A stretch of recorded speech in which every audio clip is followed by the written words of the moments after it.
प्रश्न है, पापों से बचने तथा अनेक आत्माओं की आशीर्वाद प्राप्त करने के लिए क्या साधन है। मान लो आप चाहते हो मैं एक तो पापों से बच जाऊं, क्योंकि भगवान पापों से बचाने ही आया, पापों से मुक्त करने आया, पापों से छुड़ाने आया, दुखों से मुक्त करने आया, और सबका आशीर्वाद मिले, आपको दुआएं मिलें, सबके दिल से आपके लिए दुआ निकले। तो बाबा कहता है उसकी क्या विधि कौन सी है। हम्म, कौन सी। हाँ, योग लगाओ। बाबा ने जो ऊपर कहा वही इसमें भी है। पापों से बचने के लिए भी सब कुछ तन मन धन भगवान पे बलिहार जाओ, बलिहार कर दो, और ट्रस्टी होके संभालो, गृहस्थी होके नहीं। ज्यादातर हम क्या है, फंसे पड़े, बिल्कुल धसे पड़े गृहस्थ में, और बोलते भी रहते हम तो जी गृहस्थी हैं, मतलब जैसे लाइसेंस ले रखा फंसे होने का। गृहस्थी का मतलब ये नहीं है कि आप फंसे रहो। बाबा कहता है गृहस्थी हो लेकिन ट्रस्टी हो के संभालो सब कुछ। भगवान को देने का मतलब ये नहीं कि आप दे आए, लेकिन जो कुछ भी है किसका है वो, अंदर से कभी अपनी मोहर नहीं लगाओ। ज्यादातर लोग क्या करते हैं, अपनी मोहर लगा लेते हैं, ये मेरा, ये मेरा, ये मेरा, इसको हाथ मत लगाना। छोटा बच्चा भी देखो ना, वो भी कोई चीज नहीं छोड़ता।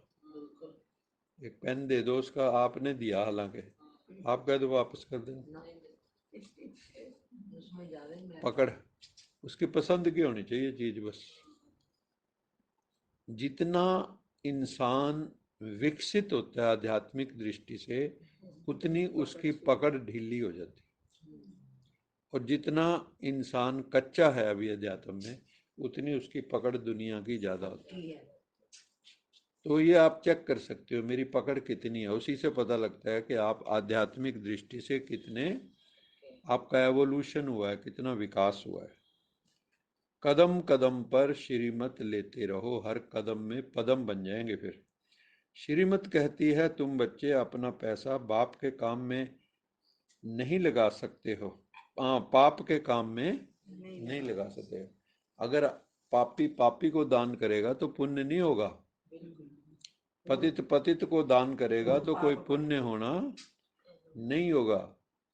तो इसमें भी बहुत ज्यादा समझ की जरूरत है कि दान भी कहाँ करना है, नहीं तो क्या होगा हो, आप आपने तो किया भले के लिए, और मान लो गलत जगह दिया गया, तो आप, मैंने सुनाया था ना भी, हम माल रोड पे एक बैठे होते थे, कोड़ी था वो, उसकी उंगलियां उंगलियां सारी वो ऐसे कटी कटी सी थी, तो उसको मैं जरूर देता था, उसको देख के मुझे बड़ा भाव होता था मन में।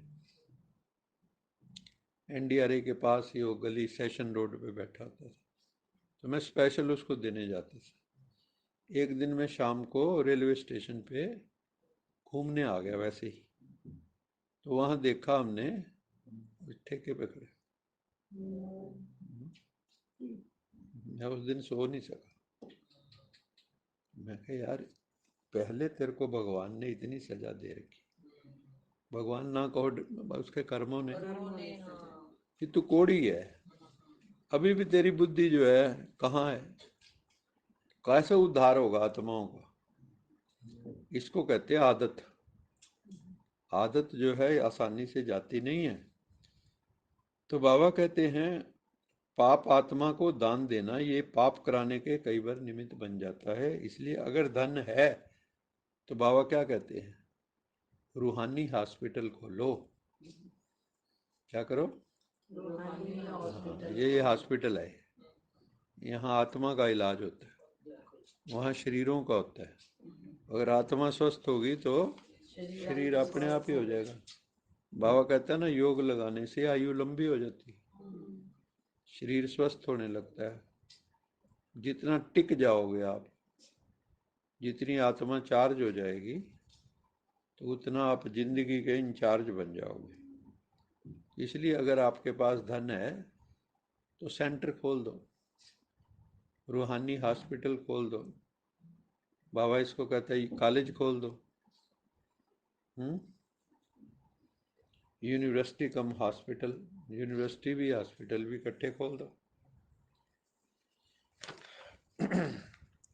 आपके अंदर कोई भी विकल्प आए, मैंने उल्टी सुलटा विचार आए, तो कर्म इंद्रियों से कोई भी कर्म नहीं करना। ये एक बहुत बड़ा पॉइंट है, क्योंकि कर्म करने से पहले हर चीज कहाँ आएगी? मन में। अगर वहीं पे भ्रूण हत्या कर दी आपने, जैसे ही संकल्प खराब वाला पैदा हुआ, राक्षसी, वहीं मार दो उसको, डिप दी इविल इन दी बड, बीज को आगे बढ़ने ना दो। यहाँ पे अलाउड है कि आप उस विचार को ना वाणी में आने दो, ना कर्म में आने दो। तो बाबा कह रहे हैं कि मान लो कोई विकल्प आता है मन में, उल्टी सुल्टी थॉट आती है, तो कर्म इंद्रियों में नहीं लाना है उसको, नहीं तो पाप बन जाएगा, फिर पुलिस भी पकड़ लेगी। मान लो आपके मन में आया मैं इसको जो है मार दूं, आपके मन में आया, कोई पुलिस नहीं पकड़ सकती आपको, है ना, कोई सजा नहीं दे सकता। लेकिन आपने अगर एक्शन में ला दिया उसको, गला काट दिया किसी का, फिर सजा भुगतनी पड़ेगी। ऐसे ही बाबा कहते हैं, अंदर मन में कोई विकार आता है, विकल्प आता है, तो कर्म इंद्रियों से कोई भी कर्म नहीं करना है। फिर बाबा तो सच्चा मन माने की भी देगा भाई। हाँ हाँ, वो थोड़ी मिलेगी, बाबा तो देगा मन माने की। वो तो उसी वक्त बाबा, उसी टाइम मिलेगी आपको। मन आप गुस्सा करते हो तो कितनी देर में सजा मिलती है? इतना गुस्सा रहता है बस अगर मन में भी है मान लो, उतनी देर परेशानी नहीं है आपको। मान लो आप किसी का बैठ के सोच रहे हो, मेरे साथ अच्छा नहीं किया फलाने ने, ये नहीं किया, अंदर ही चल रहा है, बेचैनी तो हो रही ना, यही सजा, और क्या सजा? सजा कोई ये थोड़ा है कि सालों बाद मिलेगी, मन की सजा तो साथ के साथ ही। कर्म में आता है जब, कई बार उसमें थोड़ा टाइम लगता है। जैसे आज उसने कुड़ी लड़की की हत्या की, अब हो सकता है इसको 4 साल 5 साल में फांसी लगाए या उम्र कैदी करें, तो उसमें टाइम लगता है, कोई भी कानून के कारण। पकड़ा गया था।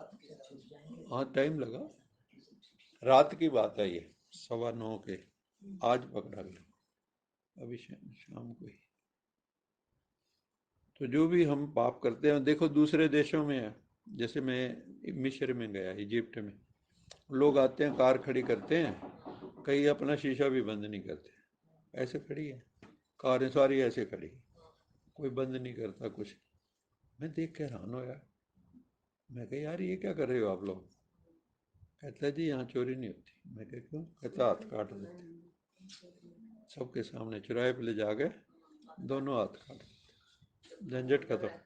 अगर कोई रेप कर दे, कुत्तों से उसको नंगा करके खवा देते।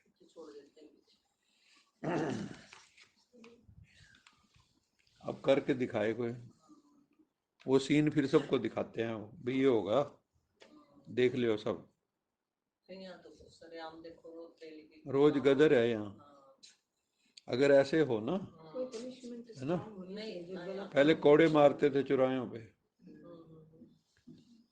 तो जिस ढंग के आजकल ये लोग हो गए हैं, इसमें देर नहीं लगनी चाहिए। जब आपने सामने सामने देख लिया, 10 गवाह हैं, तो अभी वेट किस बात के कर रहे हो भाई? किसी ने ना देखा हो तो शक भी हो, फिर ऊपर वो लगे हुए आजकल कैमरे लगे हुए हैं, वकीलों की रोटी है बस। में केस ठंडा पड़ जाता है। अब जो ऐसी रोटी खाते होंगे उनका भी क्या बनता है, सच्चे को झूठा, झूठे को सच्चा। तो बाबा कहते हैं राजाई पाने के लिए पवित्रता की प्रतिज्ञा जरूर करनी है। अगर आप चाहते हो मुझे सतयुग में राजाई मिले, तो मन से, वाणी से, कर्म से पवित्र बनना है, कर्म इंद्रियों से पवित्र बनना है। जीते जी मरकर अपने को छोटा बच्चा समझना है। जैसे मर जाता है बूढ़ा, तो आगे बच्चा बन के पैदा होता है ना। हम लोग कहते हैं बेटा है, बेटा है, पता नहीं कहाँ का बुढ़ा है। बाबा आया, किस किस का बाबा था वो। ऐसा समझे, पिछले जन्मों में कई बार जाते नहीं है, वहां जाके वो पहचानता है, ये मेरी बहू है। इतना सा छोटा बच्चा कहता है ये मेरी बहू है, ये फलाना है, ये फलानी है ना। ऐसे कई केस बड़े मजेदार होते हैं। तो बाबा कहता है यहाँ भी तुम जीते जी मर जाओ इस दुनिया से, तो मेरे बच्चे बन जाओ, तो बचे रहोगे। भगवान के बच्चे बन जाएंगे तो बचे रहेंगे। एक बाप से ही सुनना है और सीखना है। बाकी आज तक जो आपने पढ़ा सुना है ना उल्टा सुल्टा, बाबा कहता है उसको भूल जाओ। अब भगवान जो कहता है उसके कहने पे चलो, है ना। अव्यभिचारी, एक की ही याद, जो सर्वोच्च है, जो सबसे ऊंचा है, उसकी बात सुनो तो आप ऊंचे बन जाओगे। घटिया लोगों के बीच में रहोगे तो घटिया बन जाओगे, बढ़िया लोगों के बीच में रहोगे तो बढ़िया बन जाओगे। अच्छा मीठे मीठे सिकिले दे बच्चों प्रति मात पिता बाप दादा याद प्यार गुड मॉर्निंग रूहानी बाप की। रूहानी बच्चों को नमस्ते। हम रूहानी बच्चों की रूहानी मात पिता बाप दादा याद प्यार गुड मॉर्निंग गुड नाइट और नमस्ते। सदा रहो हंसते, कहीं नहीं हंसते, बन जाओ फरिश्ते, बांध लो अपने बसते, चलो प्रभु के रास्ते। वाहेगुरु जी का खालसा बोल साचे दरबार की जय। लोका समस्ता सुखिनो भवन्तु लोका समस्ता सुखिनो भवन्तु लोका समस्ता सुखिनो भवन्तु। ओम